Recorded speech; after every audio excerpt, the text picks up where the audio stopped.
Где обещанное процветание и рост экономики, о котором постоянно говорят? Почему населению живется все хуже?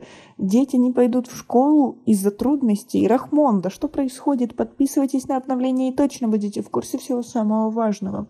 До начала учебного года осталось чуть меньше 2 недель, но большинство родителей школьников уже давно приобрели все необходимые принадлежности.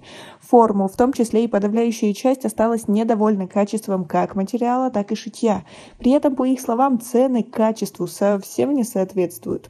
В ходе проведенного опроса на улицах столицы выяснилось, что людям приходится тратить более 1000 сомони на приобретение формы, и зачастую это только на одного ребенка. Подобный опрос журналисты устроили в различных медиапространствах, также в телеграм-каналах. В них приняло участие более 2000 человек. Согласно его результатам, большая часть, это около 60%, ответила, что потрачено было более 400 сомони.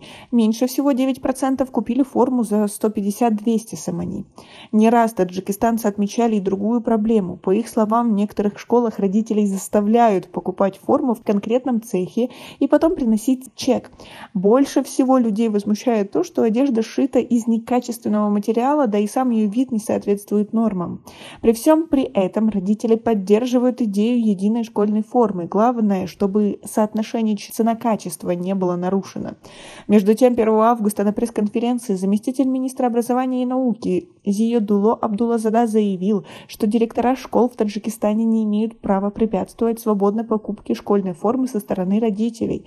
Он отметил, что покупка определенной школьной формы не является обязательной, и родители имеют право свободно выбирать, где приобретать необходимую для школьников форму. Но при этом многие говорят, что 1000 сомони для них просто неподъемная сумма, а купить ребенку какую-то дешевую форму, которая сносится буквально через месяц, и придется все равно покупать новую, это неприпустимо. И многие не знают, как отправлять ребенка в школу. Они берут займы, кредиты, просто чтобы собрать на обучение. Разве это нормально? И это помимо того, что еще придется сдавать деньги в школу, покупать подарки на 1 сентября и тому подобное. Наше правительство отчитывается о росте экономики, о том, что все делается для народа, особенно для детей. Но что происходит? Почему никто не следит за тем, чтобы директора не требовали покупать форму в определенных цехах? Почему не регулируются цены, качество и тому подобное? Почему не выделить льготы на покупку школьной формы? Как вы думаете, возможно ли бы это было и стало бы лучше, если бы государство